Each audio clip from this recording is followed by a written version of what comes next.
Assalamualaikum warahmatullahi wabarakatuh. Subhanaka la ilma lana illa ma 'allamtana innaka antal alimul hakim. Allahumma sholli ala sayidina maulana Muhammad. Yang saya hormati Pak Rektor, Pak Dr. Saifuddin beserta Ibu dan jajarannya. Yang saya hormati Sivitas Akademika kampus kita tercinta, Institut Agama Islam Bakti Negara. Yang saya hormati Bunyai Azimah, bunyai-bunyai yang lain, ngapunten saya belum bisa menyebutkan tadi, baru sebentar banget kenalannya. Yang saya hormati, saya punya idola baru nih kayaknya ini, Bu Nadifa, luar biasa, senior. Tepuk tangan buat Bu Nadifa. Dan yang saya hormati Pak Moderator, ini rekor ya, saya punya acara yang dimoderatori Pak Wakil Rektor 3 ini. Baru di sini, biasanya dengan mahasiswa sendiri. Alhamdulillah, pertama kali tentunya saya ucapkan selamat ulang tahun kepada kampus IBN, kampus yang luar biasa menurut saya. Ini mengejutkan sebab saya banyak sekali Bu Nadifa diundang di kampus, tapi baru sekarang saya ada di kampus yang kekeluargaannya sangat kuat dan erat sekali.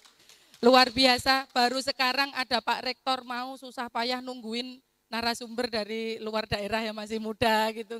Itu baru sekarang. Itu biasanya kalau kampus dengan kekeluargaan yang sangat erat itu nanti akan sangat berkembang cepat biasanya begitu. Terutama kepada bunyai-bunyai, alhamdulillah matur nuwun sangat sudah ditungguin. Saya itu hanya seorang pencerita, bunyai ngapunten, bunyai Azimah, jenengan pasti iki jane Mbak iki sopo gitu. Saya cuman seorang pencerita teman-teman, saya dapat berkah dari Suhita, betul kata Bu Natifah tadi, siapapun yang sungguh-sungguh dan menuntaskan pekerjaan insya Allah berkah, itu betul sekali. Jadi apapun yang menjadi dharma kita, menjadi bakti kita, kalau kita sungguh-sungguh dan menuntaskan itu sebenarnya pasti berhasil gitu. Perkenalkan saya Hilma Ani, saya ini seorang santri, saya 13 tahun di pesantren Bunyai. Saya di pesantren di Jember, kemudian 3 tahun di Tambak Beras Jombang, selanjutnya saya di Krapyak, ternyata putrinya Bu Natifah juga di Krapyak juga.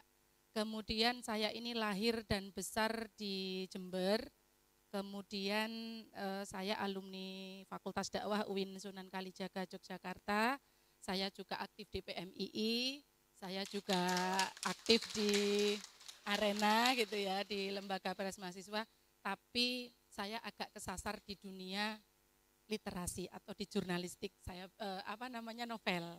Saya bilang kesasar karena tidak ada rasa-rasanya manusia yang cita-citanya jadi penulis kayak mboten wonten gitu. Maka saya selalu menganggap bahwa jadi penulis itu bagi saya adalah fadol.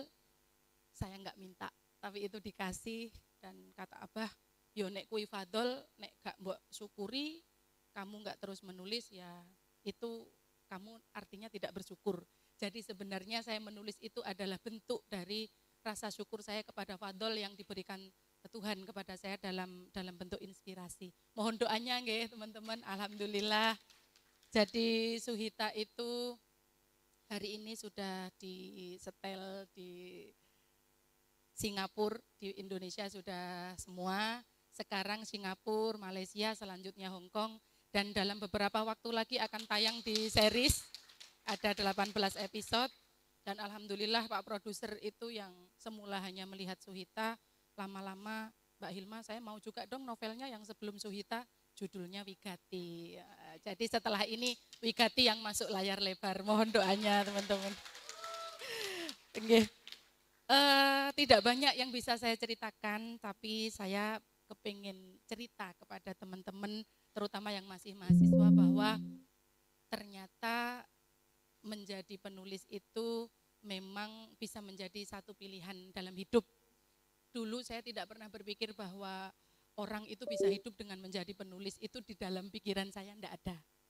Tapi ternyata Abah pada saat itu benar, beliau berkata bahwa, nak, kamu kalau jadi mahasiswa jangan mempelajari semua hal, itu namanya kemaruk. Belajarlah satu hal aja, tapi tekuni, gali sedalam-dalamnya sumur itu sampai kamu menjadi ahli dan sampai tidak ada satu orang pun yang tahu bahwa kamu sedang menggali sumurmu itu. Jadilah mahasiswa dan santri dengan karakter sumur Sinobo. Waktu itu Abah ngendikan begitu. Sumur Sinobo itu adalah sumur di tengah padang pasir ya gambarannya, yang itu disobo orang. Orang selalu datang untuk kadang-kadang mencuci kakinya, kadang-kadang untuk berwudu, kadang-kadang sekedar minum, kadang-kadang membawa air itu sepanjang perjalanan. Mahasiswa di zaman sekarang harus menjadi sumur Sinobo, harus menjadi tempat bertanya. Tidak penting jenengan itu nanti menjadi apa atau apa, tapi kalian harus memiliki ilmu, biar kalau di masyarakat nanti menjadi sumur yang selalu didatangi orang, dan selalu menjadi tempat bertanya atau kita kenal dengan istilah bermanfaat. Jadi itu yang bisa saya ceritakan. Kemudian saya ingat sekali Mbah Kakung pada saat itu berkata, dia mengutip nasihatnya Semar, ojo mati tanpa aran, jangan mati tanpa nama, jangan mati sebelum meninggalkan karya. Kalau teman-teman lihat novel, film, itu sebenarnya hanya jalan. Tujuan saya bukan itu. Tujuan saya adalah dakwah. Kalau teman-teman lihat, iki bocah dari pondok cek senengi dolanan novel dan film, sebenarnya bukan itu. Saya itu sedang mengamalkan ajarannya Imam Ghazali bahwa, nak, kalau kau bukan anak raja dan kau bukan anak ulama besar, maka menulislah. Waktu itu, saya tuh mikir, di dalam pikiran saya tuh gini Bu Natifah, apa ya maksudnya? Saya dari MTS itu Abah sudah bicara soal itu. Kalau kau bukan anak raja dan kau bukan anak ulama besar, maka menulislah. Kok bisa? Itu maksudnya apa? Kok bisa disamakan dengan anak ulama besar dan anak seorang raja yang dengan fasilitas yang tentu saja kalau anak raja dan anak ulama besar berbeda ya dengan kami gitu ya. Sampai kemudian aliyah ditambah beras, sampai kemudian saya di Jogja, sampai kemudian lahir Suhita. Saya baru paham bahwa setelah Suhita lahir ya, tentu saja novel ketiga itu, bahwa ternyata orang kalau mau menulis, sungguh-sungguh, kalau bahasa Bu Natifah tadi sungguh-sungguh dan tuntas. Ternyata kalau orang mau sungguh-sungguh menulis, dia memang akan mendapatkan kemuliaan, akan mendapatkan persahabatan, akan mendapatkan kemanfaatan, akan mendapatkan silaturahim sebagaimana yang didapat oleh anak raja dan anak ulama besar. Saya keliling teman-teman dari pondok, rasa-rasanya sudah rata ya di Jawa dan luar Jawa. Itu bukan gara-gara apa, cuman gara-gara sebuah novel. Itu tidak ada di bayangan bunyai saya, guru-guru saya tidak ada. Kok ada santri keliling-keliling, kelilingnya ngapain? Sesungguhnya ziarah. Sesungguhnya saya itu sedang berburu. Maka kemarin ini saya bilang kepada Pak Zaki itu, saya tuh urusan film karena itu harus bekerja sama dengan pihak ketiga, itu membuat saya hampir 3 tahun ini tidak bisa tidur. Bayangin, film dibuat anak NU, produser itu menggelontorkan uang 24 miliar untuk film saya. Saya sampai ditanya, tirakate opo Hilma itu? Kok bisa filmnya sangat-sangat pesantren? Padahal saya itu disangoni dari film itu. Waktu itu kebetulan saya itu kan memang mengamalkan ajarannya Mbah Sunan Kudus, Bu Natifah, namanya Gus Jigang. Bagus, ngaji, dagang. Bagus itu berbuat baik, bertoleransi, tidak membeda-bedakan, ya pokoknya baiklah. Ji itu ngaji, Mbah Sunan Kudus berkata, ojo mandek ngaji, pokoknya sepanjang hidup kamu harus ngaji. Kalau saya ngaji itu berarti menulis, karena bagi saya menulis itu adalah mengaji dalam bentuk lain.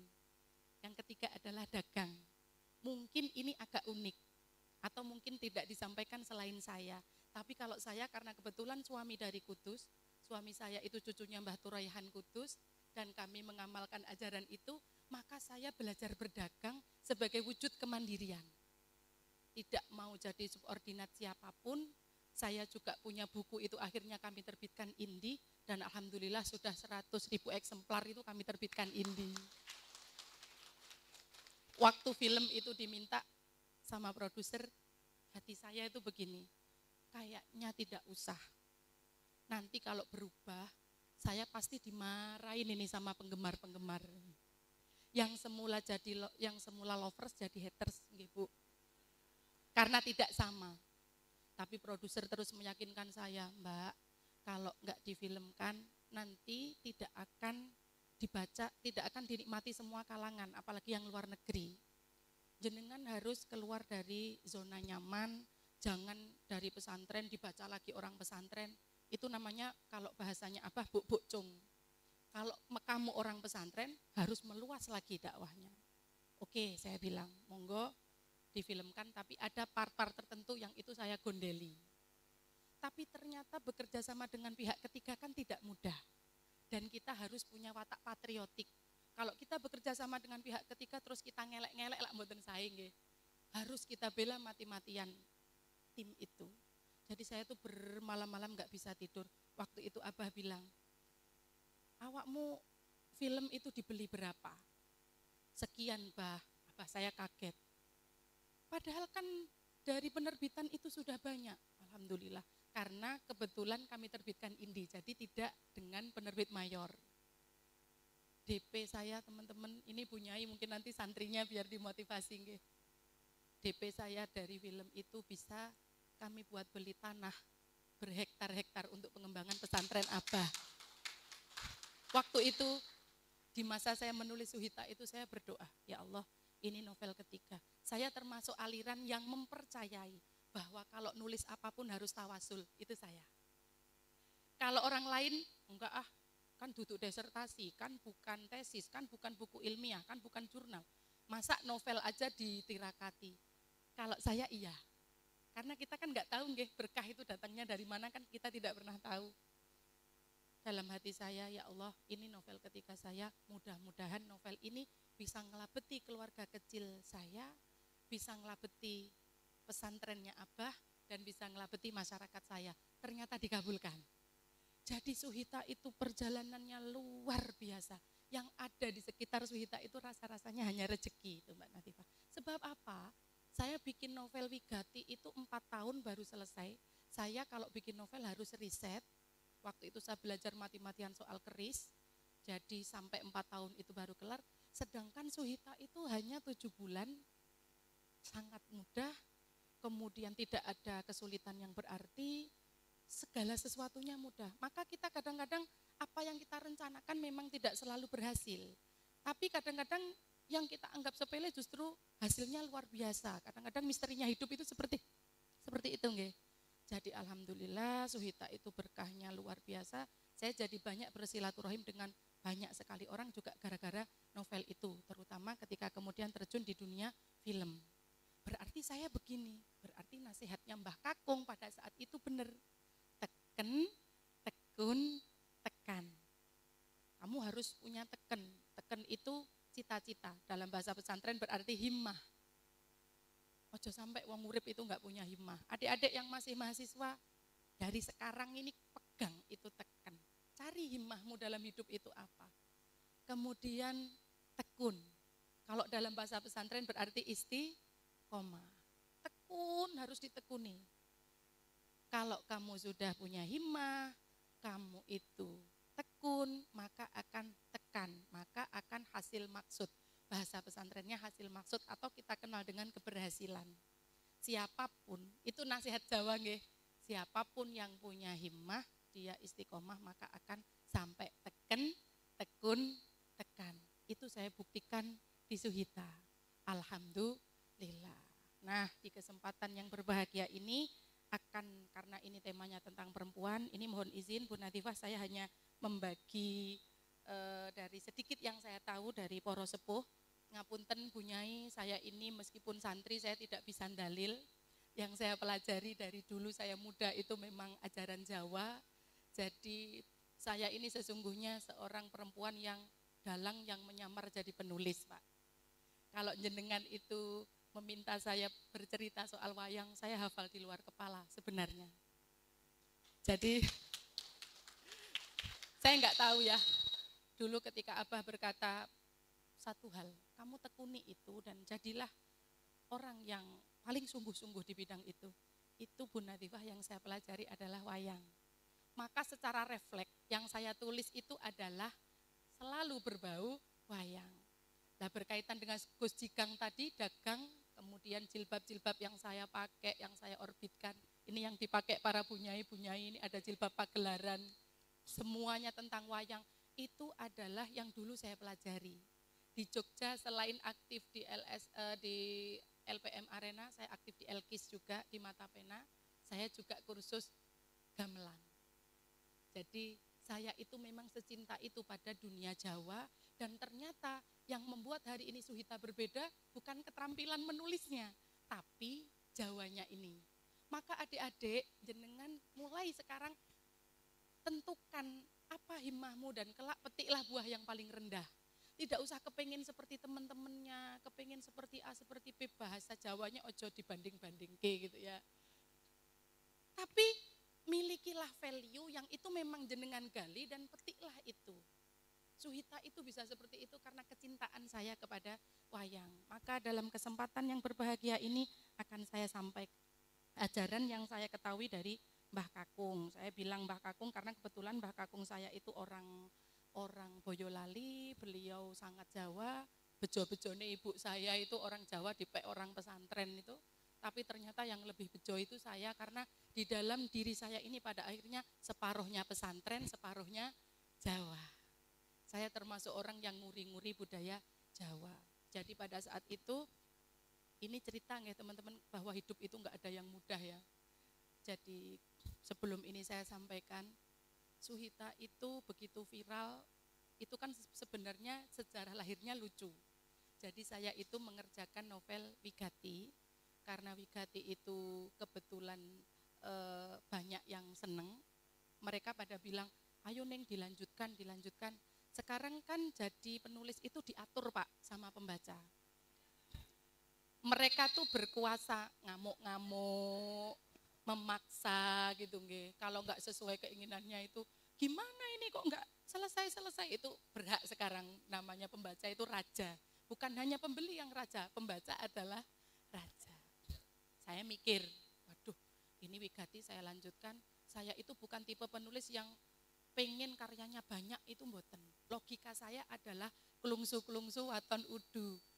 Walaupun itu hanya kelungsu, isinya buah asam itu loh yang hitam, tidak ada nilainya. Tapi waton udu yang penting nyumbang. Lebih baik kita itu nulis walaupun satu, tapi menyumbangkannya di jagat literasi daripada tenggelam dalam angan-angan berbuat banyak. Kalau saya kan gitu, enggak penting novel itu banyak, enggak satu aja enggak apa-apa, yang penting bagus, long time, usianya panjang. Maka pada saat itu saya bilang, pokoknya saya mau melanjutkan Wigati. Tapi ternyata saya neliti keris Banten itu sulit sekali datanya. Saya putus asa, iseng-iseng saya nulis Suhita di FB. Teman-teman pasti mengikuti ya. Pada saat itu lagi rame-ramenya tahun politik, Bu. Jadi sedang di media sosial itu orang pada bersih tegang. Saya muncul membawa angin segar bernama Hati Suhita. Keahlian saya sejak zaman MTS di bidang sastra itu sudah saya pelajari sudah lama. Maka di FB itu saya atur. Ada suspense, ada surprise. Bagaimana orang itu dari bab 1 nggak bisa tidur mikirin bab 2. Strategi. Sampai bab 13. Ada masalah. Karena memang hidup itu tidak ada yang mudah. Nama saya sama seseorang atau entah oknum dirubah menjadi nama dia. Akhirnya orang-orang menyangka Hilma Anis ini plagiator. Dia menuliskan karya orang lain. Jenengan bisa bayangin susah payah nulis, tiba-tiba diakui oleh orang bahwa itu karyanya, nyesek enggak kira-kira? Nyesek. Dari situ saya berhenti. Ternyata ini dua sisi mata pisau. Sastra digital itu dalam hitungan detik bisa diposting dan direspon dengan baik, tapi di detik yang sama bisa dikopas orang. Itu namanya musibah pada saat itu. Tapi karena saya bingung, udahlah berhenti. Lalu suami bilang, itu kalau berhenti eman karena sudah ada pembacanya, jadikan buku. Akhirnya kami jadikan novel berjudul Hati Suhita. Di FB itu 13 bab, di buku 33. Jadi orang-orang tidak terlalu marah ya menunggu karena hasilnya kan banyak. Tidak terlalu rugi ketika dia akhirnya meminang buku itu. Tetapi ada masalah lagi. Begitu Suhita itu viral, Bu Natifah, tiba-tiba saya dimanfaatkan orang. Banyak sekali jilbab merek Suhita, baju merek Suhita. Padahal yang bikin itu kan saya. Walaupun Suhita itu adalah nama perempuan besar di zaman Majapahit. Tapi yang memperkenalkan kepada publik kan saya pada saat itu. Dengan cerbung berjudul Hati Suhita. Sampai ke Madu Suhita. Sampai ke Ngapunten Pakaian Dalam Suhita. Udah tidak bisa dikendalikan. Karena orang-orang ya, kafe Suhita. Lah kan orang-orang taunya itu punya saya, padahal bukan. Ini kan kacau. Saya ingat nasihatnya Abah, nak, Abah saya sudah meninggal. Kenapa saya selalu bilang Abah, karena beliau itu sangat dekat ya di hati saya. Nak, engkau kalau mongso, dadi wong kreatif iku gak cukup. Lah terus pripun, Bah? Ya kamu jangan bangga hanya dengan menjadi orang yang kreatif. Orang kreatif itu tidak cukup. Dalam perkembangannya orang kreatif itu harus inovatif. Harus mau mencoba hal-hal baru. Saya pikir itu cukup, kreatif, inovatif. Ternyata tidak teman-teman. Kata Abah, nanti ada masanya orang kreatif, inovatif gak cukup, harus kolaboratif. Berarti kolaboratif artinya apa? Bisa bekerja sama dengan pihak lain. Lah, di saat gonjang-ganjing orang-orang pakai merek Suhita itu, suami langsung oke, kita harus ke Disperindak, kita patenkan merek Suhita. Awal mulanya gitu. Lah, di Disperindak itu ditanya, ini mau dibuat apa Bu merek Suhita? Blank kan, wong isone nulis nggih. Enggak ngerti ini mau bisnis fashion, mau dagang apa kan belum ngerti sama sekali. Ya udah dicontreng semua nih, kuliner semua dicontreng. Yang penting Suhita itu punya kami. Baru setelah itu mikir, ini enaknya ngapain?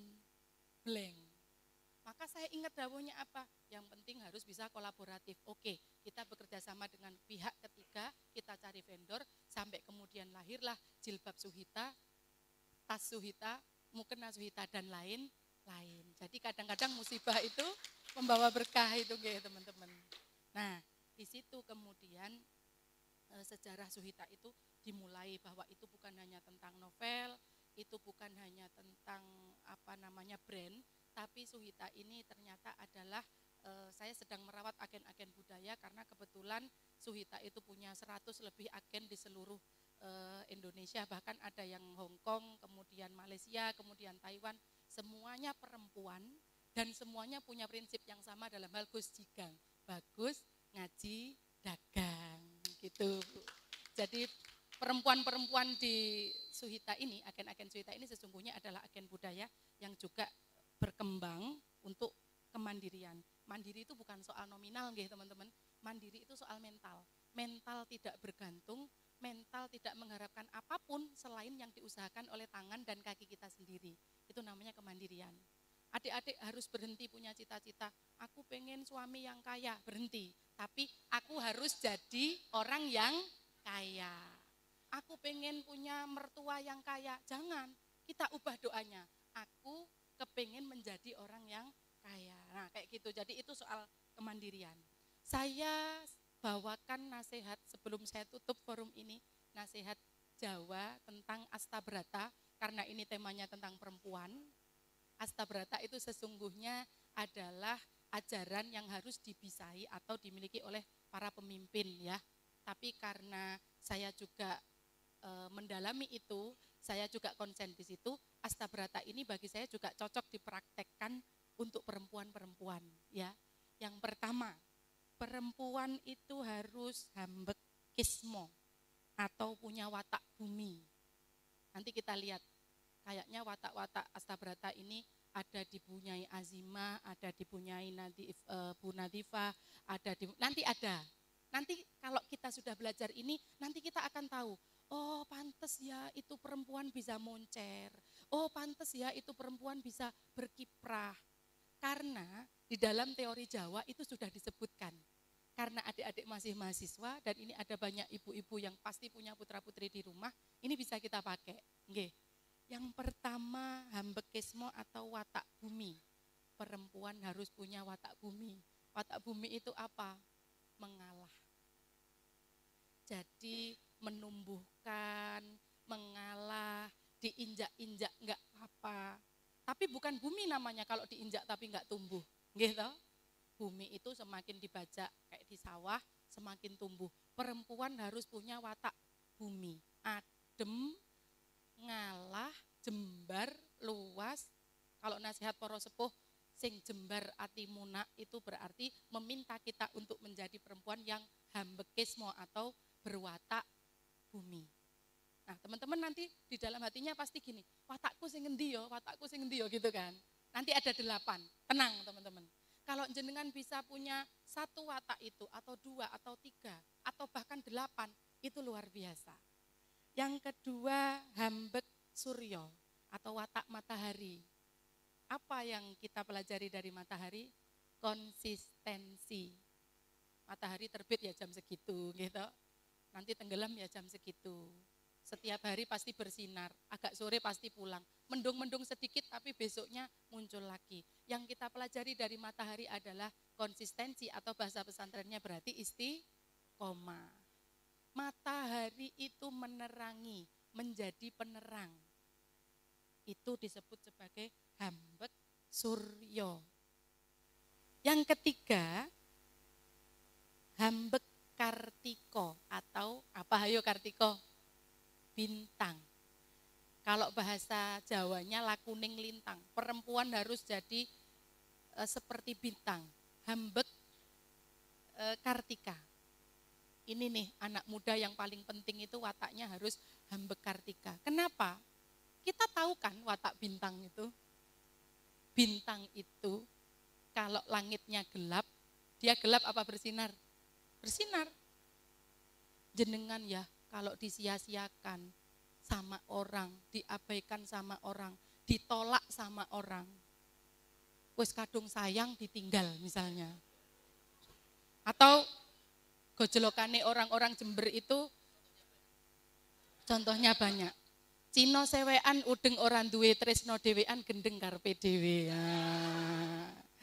Semakin disiakan, kalau watakmu itu di dalam hatimu ada hambek kartika, semakin diabaikan, semakin disiakan, semakin tidak dihargai, pasti semakin bersinar. Semakin banyak air matamu, semakin besar peluang kesuksesanmu. Itu kalau watak jenengan lakuning lintang atau watak bintang. Kalau lakuning lintang di zona nyaman gak jadi apa-apa. Ya semek gitu dari lahir sampai meninggal ya wis begitu. Tapi kalau jenengan lakuning lintang ditempa dengan keadaan yang dahsyat, dengan tanggung jawab yang besar, dengan tantangan yang banyak, nek dasare lakuning lintang, itu semakin bersinar. Sekarang itu anak-anak muda itu Masya Allah Pak, mentalnya itu luar biasa gampang patah. Orang-orang film itu kalau ngeluh ke saya, Ning, tolong disampaikan ya Ning, kalau di kampus-kampus, kalau di pesantren-pesantren, anak-anak itu selain belajar tentang skill, belajarlah memiliki hati yang kuat. Karena anak muda sekarang katanya Bu Natifah, dibentak sedikit resign. Mutung. Dibentak sedikit, dibenarkan sedikit. Kalau zaman saya, zaman senior-senior saya, bayangin kayak apa atosnya proses itu, apalagi di PMII, di LPM, di LPM Arena, kayak apa? Iya. Gak ada di situ orang melihat siapa orang tua kita, kemudian dari jurusan apa, wes pokoknya kalau nggak bisa ya dimarahin kayak gitu. Jadi ada di dalam Jawa itu lakuning apa tadi? Lintang gitu. Ini mohon izin nggih Bu Nyai, saya menyampaikan sesuatu yang berbau Jawa. Kemudian yang ke berapa? 4. Watak rembulan atau hambek candra. Hambek candra, ayo kita ingat nih, jenengan tuh wataknya lintang atau rembulan atau matahari atau bumi. Kalau rembulan itu gini, rembulan itu terkenal dengan ketenangannya. Kita kalau bulan purnama tuh resah apa tenang? Nah, rembulan itu menerangi malam, dia jadi petunjuk, dia jadi cahaya. Perempuan dengan watak rembulan itu pasti bikin tenang. Nasihatnya, tutur katanya, tingkah lakunya, tindak tanduknya, karyanya, debutnya, kemudian programnya, semuanya bikin tenang. Makanya jangan sampai jadi orang itu tidak jadi apa-apa. Kita ini punya tanggung jawab masing-masing. Kalau jenengan dasarnya wataknya itulah kuning rembulan, biasanya orangnya cenderung karakternya tenang. Kemudian yang kelima, watak samudra atau hambek segoro. Kalau pemimpin, kayak Pak Rektor, kayak Bu Nyai, kayak Pak Yai, kalau cuman memiliki watak itu hanya 4, kurang. Kalau pemimpin harus 8, 8-8-nya harus bisa. Di satu masa dia harus tenang, di satu masa dia harus konsisten, seperti matahari. Di satu masa dia harus bersinar, seperti bintang. Kalau jadi pemimpin harus ke-8-8-nya dikuasai. Itu yang mengajarkan para sepuh di dalam ajaran Jawa. Dan ini ternyata bagus, makanya saya sampaikan. Gitu nggih. Jadi kalau wataknya watak samudra, biasanya orangnya wawasannya luas dan dia bisa menerima apapun seperti samudra itu. Sampah diterima, ikan ditampung, kemudian buih-buihnya, batu karangnya. Biasanya hambek samudra itu mengingatkan kita bahwa perempuan harus punya watak pemaaf. Gampang menerima, gampang memaafkan, gampang lilo legowo. Kalau di dalam bahasa Jawa kita diajarkan legowo, tapi kalau sudah seperti saya ini legowo saja tidak cukup karena sering bekerja sama dengan pihak ketiga, maka harus sportif. Apa bedanya legowo dan sportif? Legowo itu adalah legowo, iya merelakan. Tapi kalau sportif apa? Berani mengatakan bahwa selamat jenengan yang menang dan saya yang kalah. Itu sportif. Itu nggih. Sportif kayak gitu. Jadi jenengan yang baik, jenengan yang jadi, saya enggak apa-apa. Itu namanya sportif, tidak cukup legowo karena sudah sering bekerja sama dengan pihak ketiga. Kita membutuhkan watak samudra atau segoro, hambeking segoro. Nah, kalau pemimpin harus menguasai semuanya. Saya lanjutkan nggih. Yang ke-6. Hambek akasa atau memiliki watak langit. Langit itu bagaimana? Ada di atas, dia menaungi, menjadi pengayom, meneduhkan, membuat orang lain tenang, membuat orang lain aman. Berarti harus memiliki watak akasa atau dia menjadi penaung. Nah, watak-watak ini mau apapun profesi kita, teman-teman nanti menjadi pejabat seperti Bu Nadifah, menjadi penulis seperti saya, menjadi akademisi, harus dipunyai watak segoro ini. Gitu nggih. Hambek samudra atau berwatak segoro. Dalam dunia penulisan juga begitu. Kita akan mendapatkan banyak sekali inspirasi kalau kita itu berwatak segoro. Kadang-kadang penulis itu ngeten ibu-ibu. Aku jadi penulis itu cukup dengan banyak membaca. Padahal mboten. Jenengan kalau banyak membaca tapi tidak pernah berdiskusi, jadinya sombong. Merasa pinter, merasa bener. Saya kemarin itu matur sama ibu saya, Bu, saya mau libur sampai akhir tahun. Terus habis itu ada undangan dari Jogja, kampus saya sendiri, saya diminta berbicara di PBAK 6.000 mahasiswa itu saya harus menjelaskan soal inspirasi dan lain-lain ya. Karena saya enggak waktu itu masih kepingin libur, ibu saya marah. Awakmu iku lapo sih? Wong cuman dikongkon cerita-cerita kok gak gelem budal. Udahlah kamu berangkat, kamu kalau tidak berangkat, kamu tidak akan ngaji. Esensi kamu ada di tempat-tempat dari satu pesantren ke pesantren, dari ke kampus, itu sebenarnya yang belajar itu kamu. Lihat nanti di sana pasti ketemu dengan orang-orang baru, dengan Bu Nyai, dengan Pak Rektor dan jajarannya, dengan Bu Nadifah, dengan yang lain-lain. Sebenarnya yang belajar itu kamu. Kalau kamu diam di rumah, tidak akan belajar, maka kamu harus berangkat. Nah, itu loh yang kadang-kadang saya jadi sadar bahwa sebenarnya kami-kami yang di depan ini belajar nggih, Bu.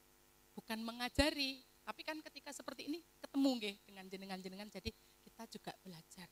Itu disebut kalau dalam dunia Jawa hambek segoro, harus mau menerima apapun yang dilihat, ombaknya, sampahnya, keburukannya, kebaikannya dan seterusnya. Gitu nggih. Saya lanjut. Ini diam semua, ngantuk apa terpana ini?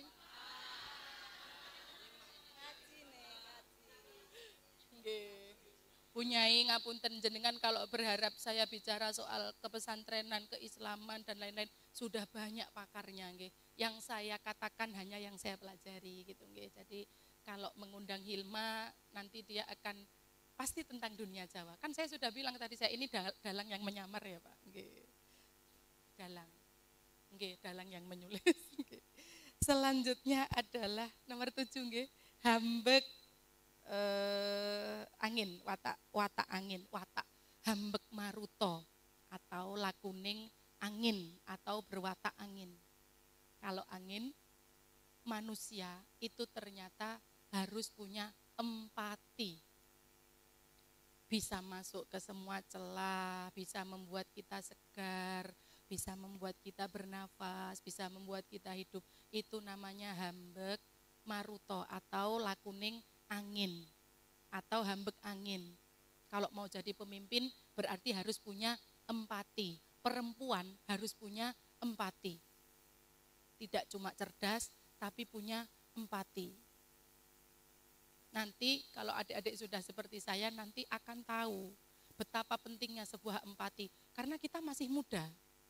Tapi kadang-kadang ada di satu forum ada orang yang lebih tua tapi ternyata tidak berempati. Ada ternyata yang masih muda pandai berempati. Ada yang sepuh pandai berempati juga banyak. Lalu kita akan sadar pentingnya empati. Misalnya Pak produser saya, Suhita itu, yang minta jadi film itu tidak hanya satu teman-teman. Banyak dengan harga yang lebih fantastis. Kenapa saya akhirnya takluk pada yang kamu tulis? Tidak ada maksud apa-apa selain mengalih visualkan itu menjadi lebih indah. Kalau yang lain gimana? Mbak, ini kan baru film pertama. Jangan mahal-mahal lah, misalnya. Mbak, jenengan kan baru pertama ini toh nulis. Tidak tahu bahwa saya sudah 3 kali menulis. Nge. Nanti akan seperti ini. Nah, empatinya Pak produser itu sangat luar biasa.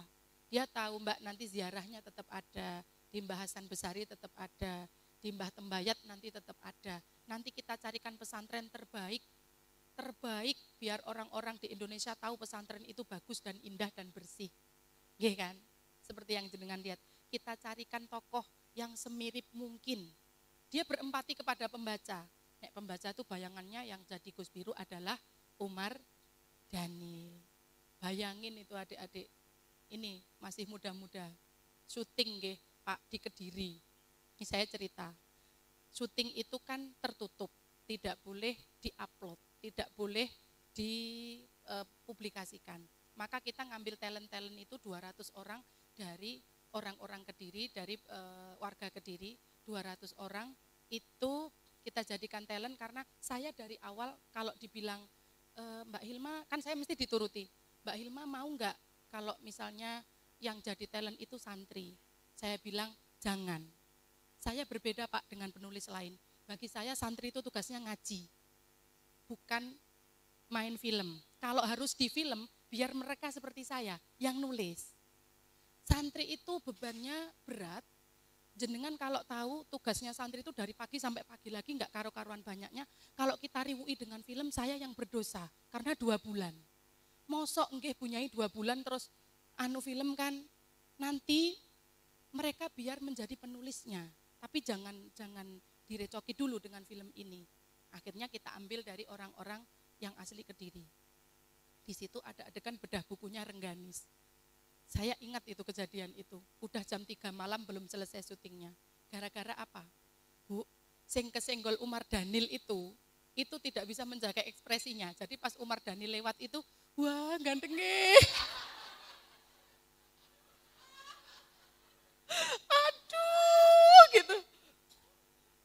Itu kita udah capek ya.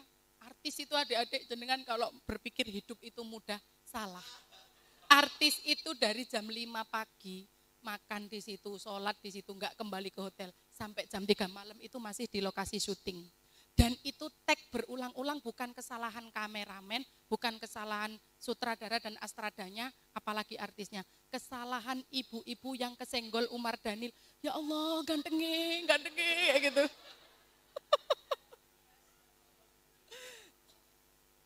Terus nanya ke saya, "Ning, jenengan ngene iku lho, ketemu wong kaya Umar Dhanil setiap hari intens, itu perasaan jenengan gimana?" gitu. Lah nek saya kan sudah biasa karena sudah kayak anak sendiri. Tapi kan namanya adegan kayak bedah buku, dia kan itu loh, kalau jenengan ingat di filmnya kan berjalan ya menyebabkan kerumunan. Itu berapa kali tag karena ya itu tadi.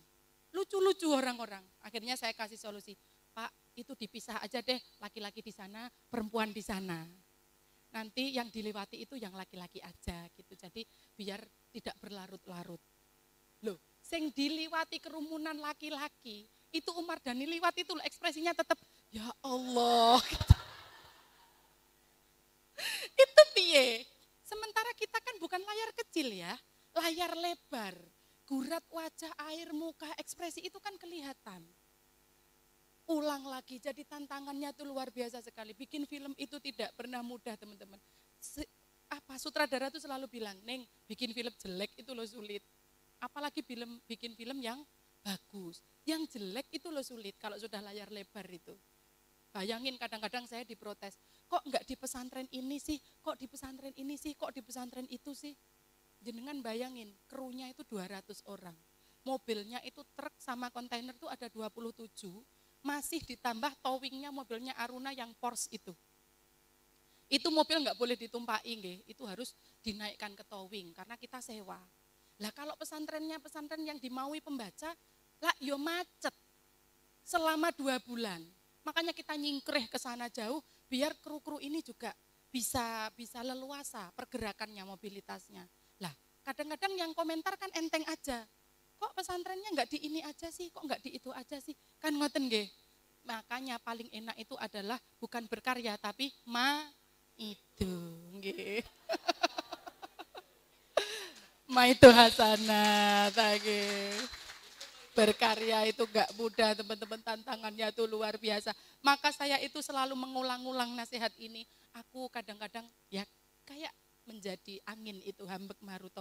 Saya harus berempati. Oh ternyata begini dari sisi pembaca, begini dari sisi penulis itu, begini dari sisi produser itu, begini dan seterusnya. Tapi semuanya kalau kita kembali kepada keberkahan, itu disebut sebagai keberkahan. Makanya ketika Suhita mau tayang itu saya ziarah kemana-mana ke wali-wali. Saya minta doakan, bukan untuk kesuksesan filmnya, bukan. Tapi sebenarnya sesungguhnya untuk hati saya sendiri, biar kuat, biar tatak. Lek ditukani bunyai-bunyai biar saya bisa anteng, enggak bales, enggak ngamuk, klarifikasi. Kalau soal kayak gitu tuh enggak ada gunanya. Memang film sudah jadi. Saya tuh mendoakan batin saya sendiri kalau saya ditukani kiai-kiai, biar saya itu tuh kuat. Tapi ternyata yang terjadi adalah berkahnya. Ternyata di seluruh Indonesia bunyai-bunyai malah nonton. Alhamdulillah. Oh, sampai banyak yang seragaman Fatayat itu, Bu Natifah, banyak yang pakai seragam berkali-kali. Alhamdulillah. Itu disebut sebagai berkah. Lah, itulah. Kemudian selanjutnya yang keberapa tadi? Yang ke-8. Oke, saya buka catatan dulu. Yang ke-8 adalah hambek agni atau watak api. Kalau hambek agni ini berarti berwatak api, berarti adalah mematangkan. Jadi kalau matahari itu bersinar, kalau api itu mematangkan semangat atau mendorong atau memberikan semangat. Pemimpin atau perempuan atau jenengan kalau jadi ibu itu harus punya watak hambek agni atau bisa memberikan semangat. Saya tadi matur kepada Bunyai Azimah karena kebetulan ada yang bertanya sejak kapan saya memulai menulis itu saya ceritakan. Ini mungkin teman-teman di rumah jadi pengasuh pondok pesantren atau sedang jadi ning muda atau jadi pendidik. Saya itu bisa menulis itu jujur itu gara-gara bunyai saya namanya Bunyai Umtah dari Tambak Beras, Bunyai Umtah Nasrullah itu. Jadi kebetulan beliau itu adalah kawan baik abah dan ibu saya kuliah di Jogja. Kebetulan abah saya itu dulu jadi ketua cabang PMII setelah Gus Yus di Jogja. Kemudian ibu saya juga di PMII, akrab dengan Bu Nyai Umdah. Begitu saya dewasa, saya dipondokkan di pesantren beliau di Tambak Beras. Nah, di sana awal mula saya itu bisa senang dengan dunia penulisan, sebenarnya sudah MTS, tapi di sana waktu itu sama Bu Umdah dibuatkan kamar khusus, Bu Natifah, namanya kamar Departemen Penerangan, karena waktu itu masih eranya Pak Harmoko ya, jadi namanya kamar depen, isinya 5 orang, 5 orang itu secara khusus digembleng sama ibu untuk bikin majalah, karena beliau perempuan yang progresif, beliau bilang bahwa jangan ikut santri putra, putri harus punya majalah sendiri. Waktu itu di mana-mana majalah itu gabung, dan yang putri itu cuma jadi kontributor. Tapi ibu dengan semangat gendernya, pokoknya harus bisa bikin sendiri, nggak boleh ikut santri putra. Ibu itu matur bilang kepada pengurus-pengurus, Mbak, 5 orang ini santrinya Abah yang mengaji dalam bentuk lain. Nek ono telate jamaah, ojo mbok takzir. Nek ono telate ngaji, ojo mbok takzir. Nanti ngajinya langsung sama ibu, langsung sama saya. Jadi kami itu dilindungi. Kami didatangkan pelatih-pelatih itu, pelatih menulis jurnalistik itu dari Jogja, dari Malang. Beliau berkata, jangan pulang dulu sebelum isi kepalamu pindah ke anak ini. Pokoknya santriku 5 iki sampean gembleng sampai iso. Kayak gitu. Dan Bu Nyai saya itu satu-satunya perempuan yang menurut saya pada saat itu setiap kali tampil di depan santrinya untuk ngisi, kalau malam Jumat itu kan biasa nggih, Ibu Nyai sambutan. Selalu bicara tentang buku yang barusan beliau baca. Jadi beliau tidak hanya memberikan semangat yang sifatnya domestik, tapi ibu tuh barusan baca buku ini, ibu tuh barusan deres kitab ini, ibu tuh barusan menghatamkan buku ini. Jadi kita tuh kalau lihat Bu Nyai, oh ibu itu bisa pinter karena membaca ya, bukan sekedar menyediakan perpustakaan. Sekarang kita berlomba-lomba ibu-ibu bikin perpustakaan api-apian di kampus, berlomba-lomba bikin perpustakaan api-apian di pondok. Tapi santri tidak melihat kita sebagai pembaca buku. Nggih napa mboten? Iya. Padahal itu penting. Yang paling penting dilihat santri itu bukan besarnya perpustakaan dan lengkapnya koleksi, tapi kita ini loh tampil sebagai pribadi yang sangat bergantung kepada buku-buku. Nah itu saya pelajari. Ibu ini kok mesti selalu bicara soal buku baru. Kadang dibawa.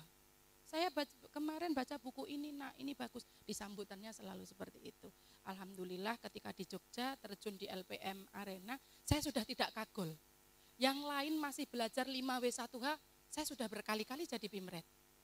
Yang lain masih belajar soal berita, saya sudah fokus ke sastra. Karena Abah bilang, kamu kalau di jurnalistik karena kamu dari pesantren, Abah tidak mau kalau kamu di berita, tapi kamu harus berdiri sendiri. Karena aktivitasnya kita nyon sewu terbatas nggih kalau di pesantren, maka solusinya adalah dari sastra itu tadi gitu. Nah dari situ loh kemudian saya selalu berpikir bahwa memang menjadi perempuan, terutama kalau kita punya tanggung jawab jadi pemimpin, ya kita memang harus belajar soal astabrata ini.